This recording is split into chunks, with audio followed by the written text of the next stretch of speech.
My name is Jeff Dowdle from Dowdle Farms. This is August 23rd, 2013, and this is our Dowdle Farms Ag Day.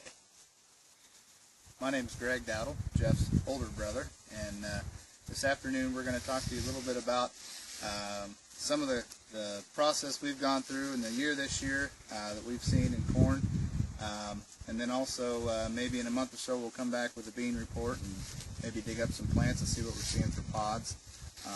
I'll start with a little bit the introduction on our corn planting program.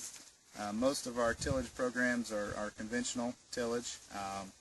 We'll manage the stalks in the fall with the disc and come back with the field cultivator in the spring. Our anhydrous is put on 90% in the fall, and this year actually with all the rain we did have to come back and touch up some acres with some 32 nitrogen and also side dress some anhydrous as well. But some of the stuff today, we pulled some ears today, and here's what we're seeing. This corn here is all 108-day corn, planted the first part of May, and seeing pretty consistent results so far. If you zoom in a little closer here, you can tell that there's definitely some failure to pollinate clear to the end of the ear. Couple of reasons, but the main reason is probably due to insect pressure that happened earlier than normal this year. We actually had all our acres of beans sprayed for Japanese beetles.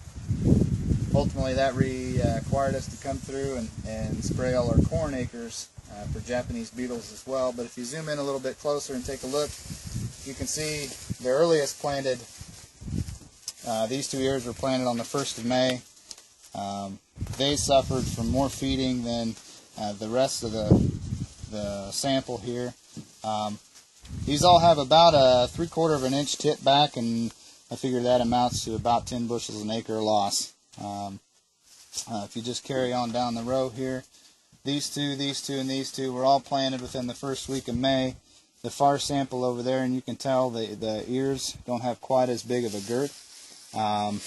However, consistency seems to be that they're all running about 500 to 580 kernels per ear.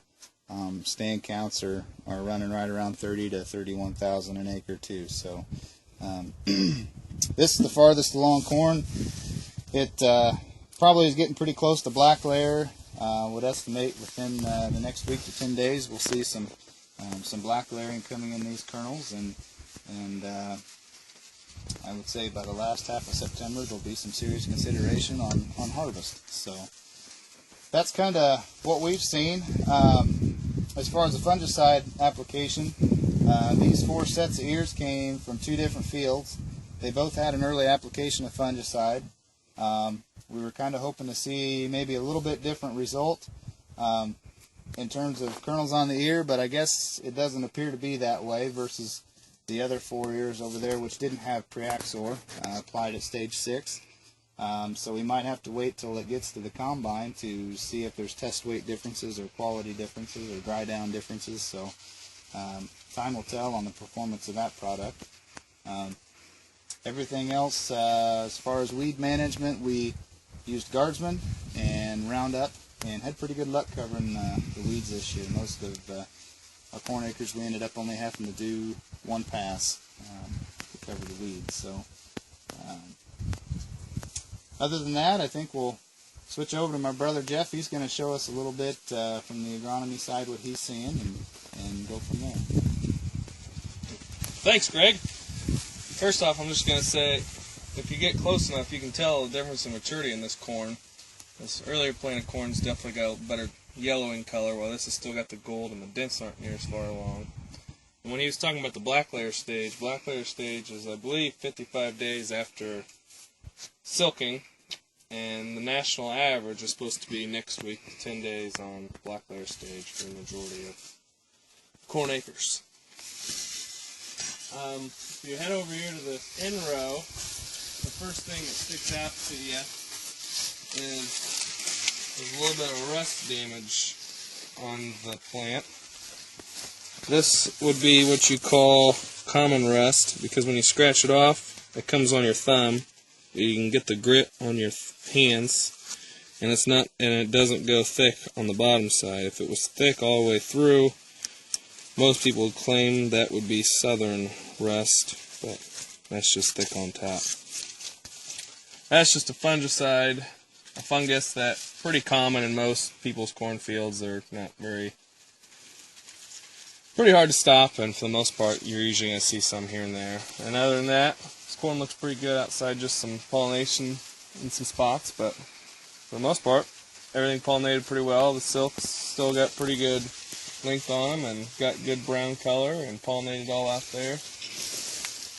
Dad pulled back some shucks here on some of this corn right here in this spot that we thought looked pretty darn good. As you can see, the silks pollinated all the way out, all the way down to the bottom. They got your brown color that everybody hopes for. This corn, these kernels are still a little soft and mushy. They haven't quite gotten far along as some of that we had laying in the bed. They pollinated all the way out. The most you got there is about probably a 1/4 inch tip back, maybe. There's a little bit of kernel fungus or something going on down there, but for the most part, those are pretty darn good looking ears. And I'd say for the conditions we had this year, everybody would be more than happy to take it. And if the population's right and the rest of it looks like that, that should easily be 180, 200 bushel corn.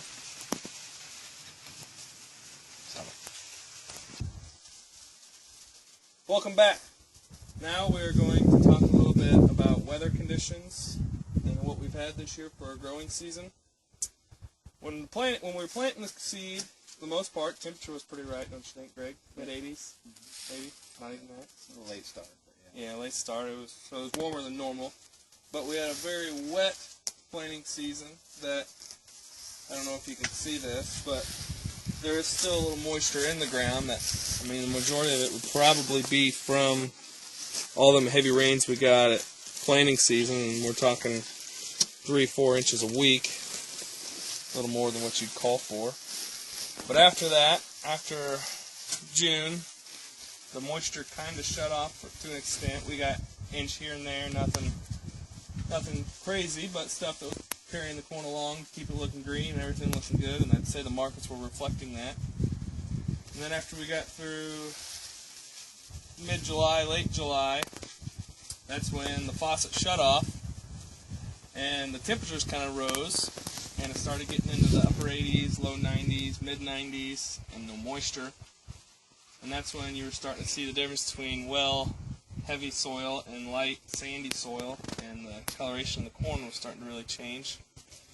One thing that was carrying a lot of this corn along that people seem to forget is we were having a lot of heavy dews in the morning. And even though dews isn't much, dews will get down in there, and down all over in the plant, and down in the roots, and the roots will suck that up.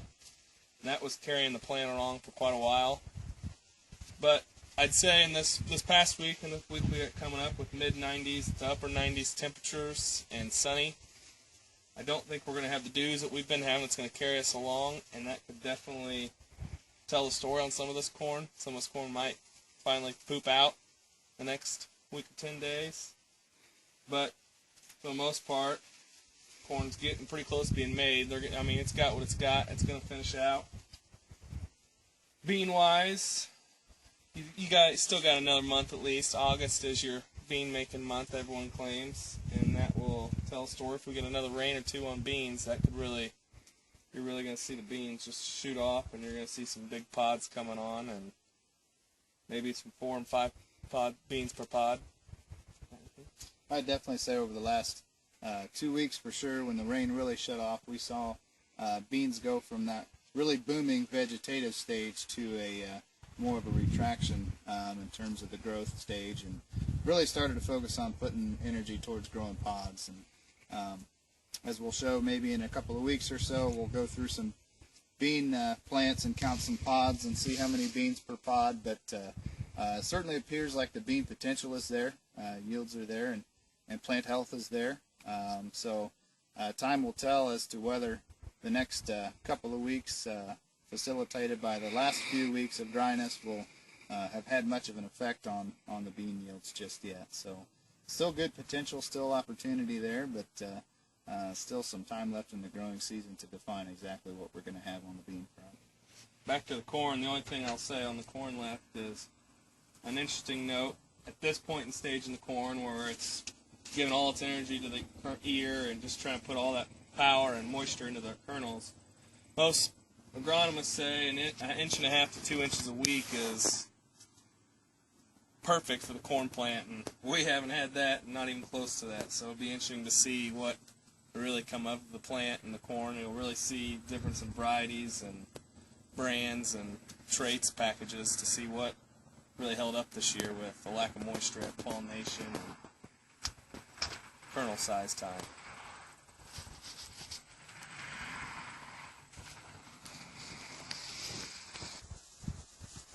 Welcome back. Well, after this nice afternoon of mid-90s weather, we're going to close this up. As we showed you earlier, the corn we have is easily pliers length. What are you thinking there, Greg? You think that's 6, 7 inches, 8 inches? 560 kernels per ear, roughly. So that's just kind of what we've been finding in all our cornfields. We'll be pretty pleased if that's what we're seeing all around the field. In closing, I'd just like to say that next week is the Farm Progress Show, and everybody's going to be coming out with their new product lines for seed and chemicals and equipment. You're going to see all the new genius pieces of technology coming out and the precision farming aspect of things. That ought to be pretty neat. Everybody likes to go see that and kind of get a head start and get their mind thinking about what's going to be in the future, what to look forward to.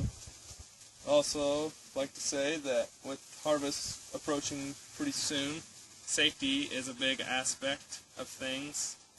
Combines rolling down the road at 15 mile an hour and Chevy Aveos cruising along at 72, that can cause a thing. Keep the flashers going. If you're in the farm machinery and if you're in a car, just remember to slow down, pass them when you can. Don't push them along because they're bigger and they are cruising along as fast as they can. Outside that, Greg, I believe that's all I have to say. Yep. I want to thank you for spending this afternoon, your short, brief segment this afternoon to walk along with our fields a little bit and see what we expect here this harvest. Keep it safe, and until next time, we'll see you later.